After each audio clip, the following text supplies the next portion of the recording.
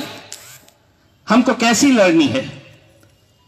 یہ بات آپ بھی اچھی طرح سے جانتے ہیں، میں بھی جانتا ہوں کہ آج ملک میں جو حکومت ہے یہ یہاں پر کوئی جمہوریت اب بچی نہیں ہے، ہم ڈکٹیٹرشپ کے ایک دور سے میں گزر رہے ہیں۔ ڈکٹیٹرشپ ہمارے اوپر حاوی ہو چکی ہے کہ میں جو کہوں گا وہ قانون ہے۔ کہیں نہ کہیں ہمیں دونوں راستوں کا اختیار کرنا پڑے گا۔ ایک تو یہ ہے کہ اورنگ آباد کے اندر جتنی بھی ہماری سماجک راجنیتک سنگھٹن ہے، پارٹیاں ہیں، ہم سبھی کو ہاتھ میں ہاتھ ڈال کر ایک آواز کے اندر ایک نعرہ دینا ہوگا کہ نہیں، یہ شہر اورنگ آباد تھا، اورنگ آباد ہے، اور انشاءاللہ اورنگ آباد رہے گا۔ اور اس کے لیے کہیں نہ کہیں ایک میسج ان سرکاروں کے پاس جانا چاہیے کہ تم نے ممبئی میں بیٹھ کر اگر کوئی فیصلہ لیا ہے میرے شہر کے تعلق سے، میں اس کی مخالفت کرتا ہوں۔ کہیں نہ کہیں ہمیں یہ دکھانے کی ضرورت ہے کہ ہم لوگ تمہارے فیصلے کو ماننے کے لیے تیار نہیں ہے۔ سبھی لوگوں کو ایک ساتھ آنے کی ضرورت ہے۔ میں آج یہاں پر جتنے بھی راجنیتک پارٹیوں کے لوگ آئے، مجھے سب سے زیادہ خوشی ہماری ایک جو بہن، جو پترکار ترپتی ڈگیکر، بہت ہمت لگتی ہے کہ کسی کو آ کر اپنے دل کی بات بولنے کے لیے، ملک کے اندر تو من کی بات بہت لوگ بول رہے ہیں، لیکن دل کی بات بولنا اور اتنے کھلے طریقے سے بولنا